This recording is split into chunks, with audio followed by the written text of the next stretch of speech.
আগেও বলেছি, আজও বলেছি, আমাদের লেখার বক্তব্যের বাইরে মমতা ব্যানার্জি 27 ফেব্রুয়ারি নেতাজি ইন্ডোরে পুরো সিস্টেমটাকে ধমক দিয়েছিলেন। 35,000 অভিযোগপত্র দিয়েছিলেন পরিযায়ী শ্রমিক এবং হিন্দু লোকেদের নাম বাদ দিতে। তার মধ্যে 28,000 লোক বলেছে আমরা বাংলাতেই নাম রাখবো, তাদের নাম কাটতে পারেনি।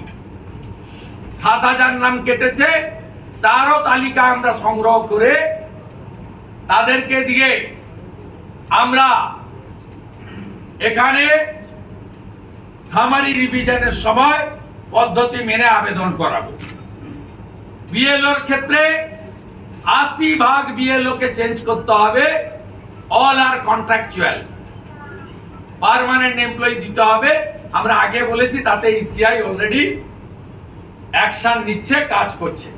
এটাই ছিল আমাদের বক্তব্য।